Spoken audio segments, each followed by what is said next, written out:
Notes about the divine sign and seal on the front page of this book. The sign in colors on the front page of the preceding leaf is the divine seal of Ethiopia, the kingdom of God. It's composed of 3 parts which depict the following.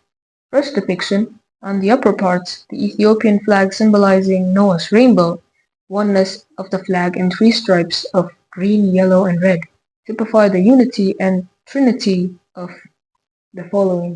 A. God the Father, the Son, and the Holy Spirit. B. The Ethiopian as an offspring of Shem, Ham, and Japheth. And C. Ethiopia as a nation and kingdom of God constituting the covenantal people, church, and state, found on Genesis 9:8 up to 17. Second depiction is that in the middle part, Ethiopia stretching out her hands to God that personifies the Virgin Mary, Mother of God the Son, Queen of Zion, of Ethiopia, and of the universe, found on Psalms 68:31. Third depiction, on the lower part, the Lion of the tribe of Judah, representing God the Son, Jesus Christ, eternal priest, King of Zion, and King of Kings of Ethiopia and the universe, found on Revelation 5:5. The Queen of the South, or Ethiopia, will arise at the judgment with this generation and condemn it, for she came from the ends of the earth to hear the wisdom of Solomon, and behold, the one greater than Solomon is here, found on Matthew 12-42. I saw another mighty angel coming down from heaven, wrapped in a cloud with a rainbow over his head, and his face was like the sun, and his legs were like pillars of fire. He had a little scroll open in his hand, and he set his right foot on the sea and his left foot on the sand. And he called out with a loud voice, like a lion roaring. When he called out, the 7 thunders sounded. Then the voice which I heard from heaven spoke to me again, saying, Go, take the scroll which is open in the hands of the angel who is standing on the sea and on the land. So I went to the angel and told him to give me the scroll. And he said to me, Take it and eat it. It will be bitter to your stomach, but sweet as honey in your mouth. And I took the little scroll from the hand of the angel and ate it. It was sweet as honey in my mouth, but when I had eaten it, my stomach was made bitter. And I was told, You must again prophesy about many peoples and nations and tongues and kings, found on Revelation 10:1 up to 11.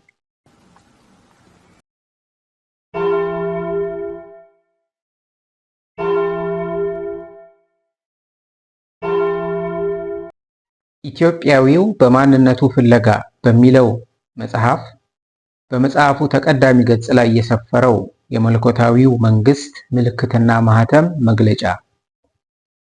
በህብረ ቀለማት የተከናወነው ይህ ቅዱስ አርማ የእግዚአብሔር መንግስት የሆነችው የኢትዮጵያ መለኮታዊ ምልክቷና ታላቅ ማህተሟ ነው። እርሱም ሃይማኖታዊ ትርጉም ያላቸውን 3 ክፍሎች አዋህዶ ይገኛል።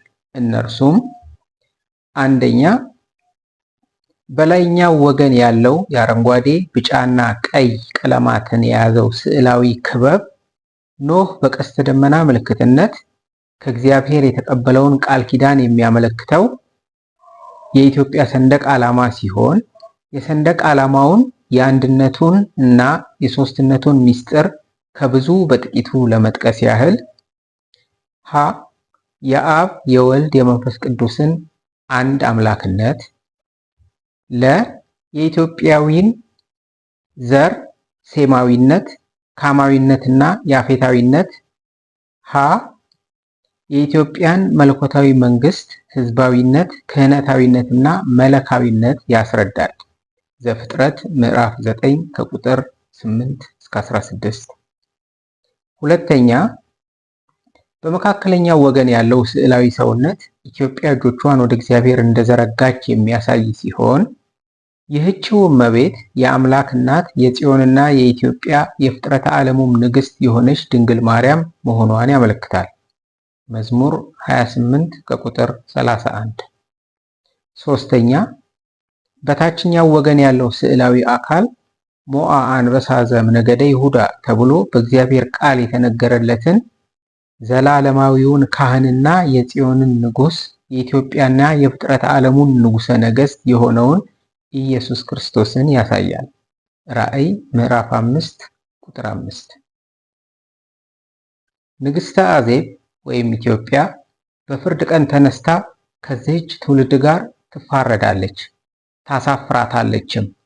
የሰለሞንን ጥበብ ትሰማ ዘንድ ከምድር ዳርቻ መጥታለችና፣ እነሆም ከሰለሞን የሚበልጥ ከዚህ አለ። ማቴዎስ ምዕራፍ 12 ከቁጥር 42። ከዚህ በኋላ ሌላ ታላቅ መልአክ ደመና ተጎናጽፎ ከሰማይ ሲወርድ አየሁ። በራሱም ላይ ቀስተ ደመና ነበር። ፊቱ እንደ ፀሐይ፣ እግሮቹም እንደ እሳት አምዶች ነበሩ። በእጁም የተገለጠች መጽሐፍን ይዟል። በቀኝ እግሩ በባህር ላይ ቆመ፣ በግራ እግሩም በምድር ላይ ተረገጠ። እንደሚያገሳ አንበሳም በታላቅ ድምፅ ጮኸ። በጮኸም ጊዜ ይጻፍ ዘንድ ስላለው ነገር ሰባቱ ነጎድጓድ በየቃላቸው ተናገሩ። ያ ከሰማይ የሰማሁት ቃል ዳግመኛ እንዲህ ሲል ተናገረኝ። ሂድና ያችን የተገለጠች መጽሐፍ በባህርና በየብስ ላይ ቆሞ ካለው ከዚያ መልአክ እጅ ተቀበላት። እኔም ወደዚያ መልአክ ሄጄ ያችን መጽሐፍ ስጠኝ አልኩት። እርሱም ውሰድና ብላት፣ ሆድህንም ትምረራት፣ በአፍህ ግን እንደ ማር የምትጣፍጥ ትሁንህ አለኝ። ያችን መጽሐፍ ከመልአኩ እጅ ተቀብዬ በላኋት፣ በአፌ የምትጣፍጥ ሆነች። በዋጥኳት ጊዜ ግን ለሆዴ መራራ ሆነች።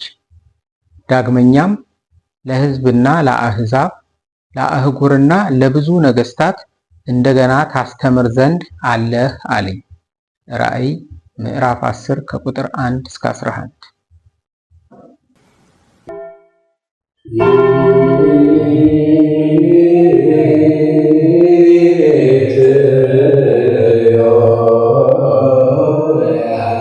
ሞዓ አንበሳ ዘእምነገደ ይሁዳ ኢየሱስ ክርስቶስ ካህኑ ለዓለም በከመ ሲመቱ ለመልከጼዴቅ ኢትዮጵያዊ ንጉሠ ጽዮን ወንጉሠ ነገሥት ዘኢትዮጵያ ከይሁዳ ነገድ በአንበሳነት ተገኝቶና ተቃዋሚውን ኃይል ድል ነስቶ በኢትዮጵያዊው መልከጼዴቅ የአፄነት ሹመት ሥርዓት በዘላለማዊ ካህንነት የሚኖረው የጽዮን ንጉሥ የመላዋ ኢትዮጵያም የንጉሶችና የንግሥቶች ንጉሥ የሆነው ኢየሱስ ክርስቶስ ነው።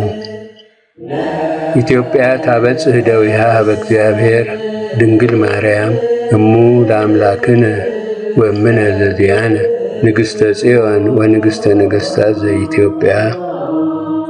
ስለ ፍጥረታት ዓለማቷ ደህንነት ስትል እጆቿን ያለማቋረጥ በእግዚአብሔርነቷ ዘርግታ የምትኖረው እግዚአብሔርም የአምላክ እናትና የእኛም እናት የጽዮን ንግሥት የመላዋ ኢትዮጵያም የንጉሶችና የንግሥቶች ንግሥት የሆነችው ድንግል ማርያም ናት።